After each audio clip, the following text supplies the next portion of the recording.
Welcome, ladies and gentlemen, to another episode of 4 Reels. Today we're going to be continuing our Oscar 2015 coverage. Today we're talking about Best Actor in a Leading Role.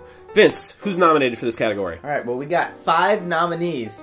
My favorite thing is that on my list, it says Radley Cooper instead of Bradley Cooper. I like to think that Radley is Radley. I would. Good. That's what we'd call him. So what are the nominees? Nominees for Best Actor in a Leading Role. You got Steve Carell in Foxcatcher. You got Radley Cooper in American Sniper. I'm calling him Radley. Benedict Cumbermuffin in The Imitation Game. Mike Keat in Birdman. Edward Radman in The Theory of Everything. Who's the best? I really like the fact that you got like guys that are like comedians that are stepping up and actually getting these like Best Actor, Best Supporting Actor roles. Like Steve Carell. Like, I mean, that's great. He's got a Best Actor like nomination. I mean, it kind of reminds me of like, you know, Jonah Hill is getting these like Best Supporting Actor things, and he started off as just straight comedian, and now he's moved up. And he's I think Jonah Hill's nomination surprised a lot of people, and well, you know, Michael Keaton's nomination is not quite as shocking as someone like Jonah Hill. Did you ever think that Michael Keaton would, you know, like, why has he been nominated for an Oscar before? No. Okay, well, great. But 2 other Batmans have, and they've won. Oh. He would be the 3rd Batman to win an Oscar. Well, pulling for Michael Keaton, even though I haven't seen Birdman, but you have seen Birdman, so what do you guys think about his prospects? That's a weird word. He's mining some gold. The old prospect. He's an old prospect. Sean, what do you think about the What about the coyote? I think he's the front runner. Like, if you read the press, but I think it's deserved too. He pretty much carries the film, and it's a really dynamic, you know, just really fast-paced, moving film, and it's completely rests on his shoulder. It's a completely performance-driven film entirely, all the supporting cast. But because he's the main character, it just, you know, it's the brunt of it is on his shoulders, and he carries it well and just so casually and naturally. Not that it doesn't look like it's a hard role to play, but it just seems so natural to him. Like he fits into it perfectly. I know, obviously, the role seems to be written for him and stuff, but I also think, it's about his big comeback, and it was. I kind of am hesitant against that because I kind of feel that's a little condescending in a way. Maybe that's not the right word. Because, in one, the film is a very negative portrayal of actors in general. Right. And specifically of him. So I think he's self-aware enough to realize it's making fun of the actors and the industry and stuff.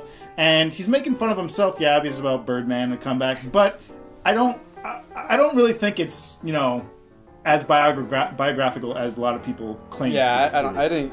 Plus, let's face it, The Other Guys was Michael Keaton's big comeback.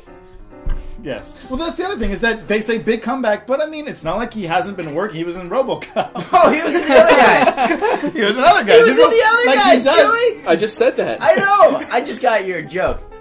How was he in The Other Guys? He was in The Other Guys?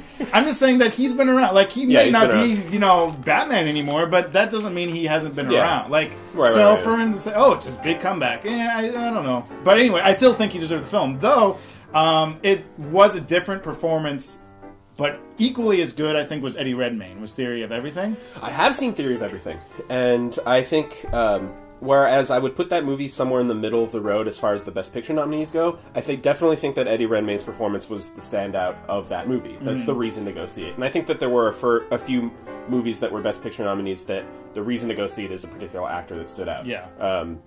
And, you know, one of the things I liked about the movie is that it showcased Stephen Hawking's personality and sense of humor, and as we were discussing earlier, his humanity. But it was very intimate and personal.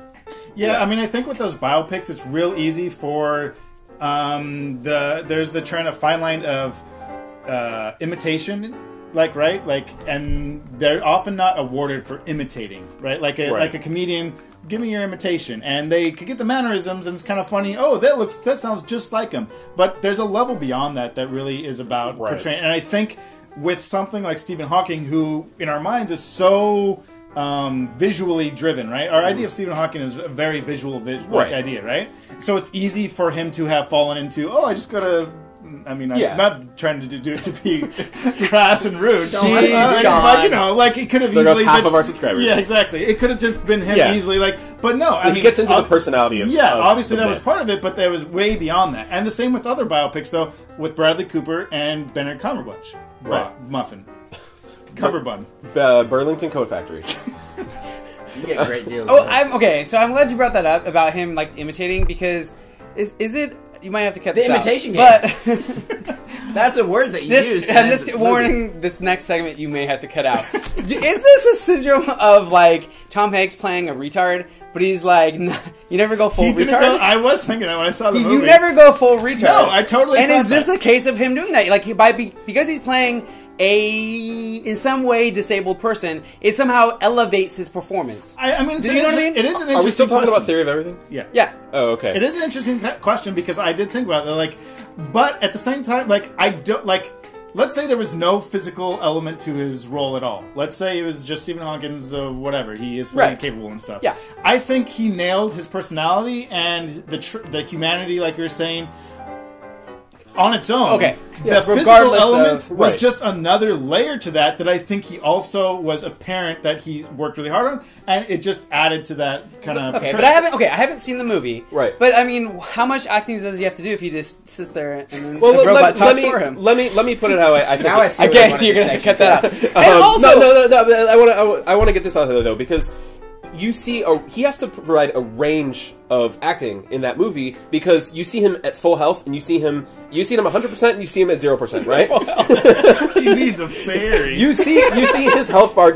oh no! And he starts beeping towards the end of the film. Listen. You see what you see his performance as well, Stephen Hawking at the beginning, what his personality's like, what he's like as a person, and that performance is apparent as the disease takes over, as the movie progresses.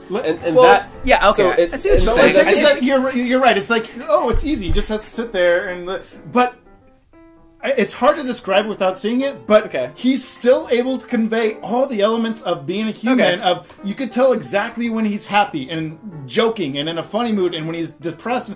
With his eyebrows and his facial, whatever it is, and his mannerisms, he's still able to portray that. I thought that was pretty awesome. See the performance that he gives us at the beginning of the movie still shine through at the end of the movie, and that's really impressive. I mean, okay, if we're going to take that as like a merit for acting really, really well, then I'm going to have to say Bradley Cooper deserves to win because he's playing a Texan. So Bradley Cooper's playing Bradley Cooper. I mean, the thing is, Bradley Cooper's getting a lot of like publicity, like he's really good, but honestly...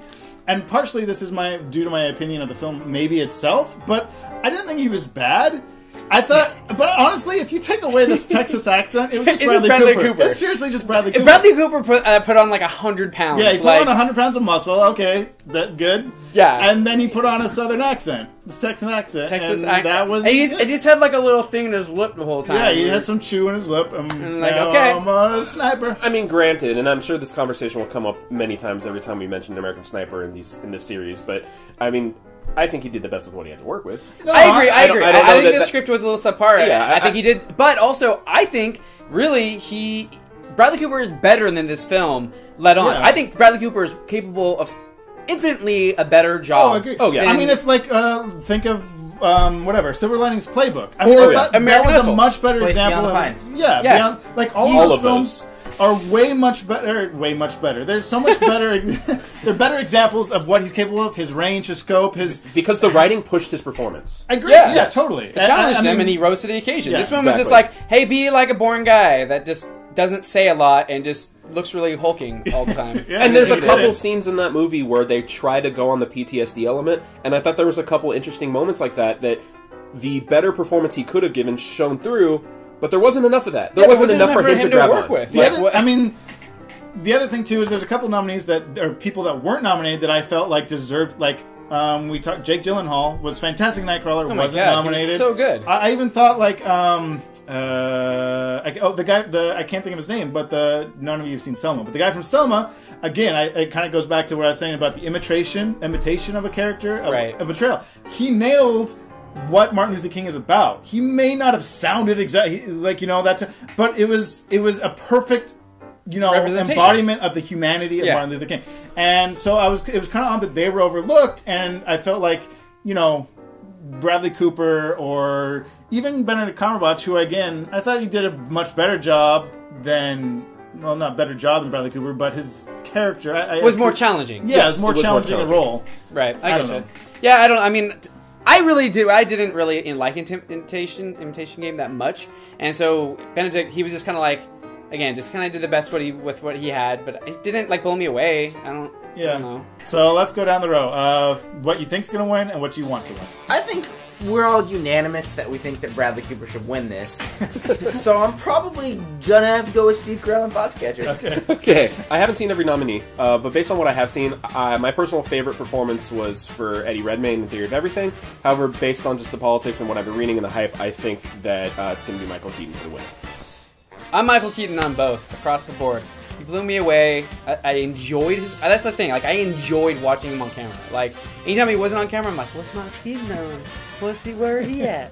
I agree with Ryan. My favorite was Michael Keaton, although I really like Eddie Redmayne a lot. So it's pretty close, but I also think Michael Keaton will win. Excellent. So. All right, stay tuned for next episode. Bye. Let me just add this last little bit. Last little bit. I think the way they should do the categories is like, okay, we got performance by an actor, right? And second place should go to supporting actor. Exactly. Just like how they used to nominate presidents and vice presidents. Yeah, exactly. Because that worked out real well. Yeah.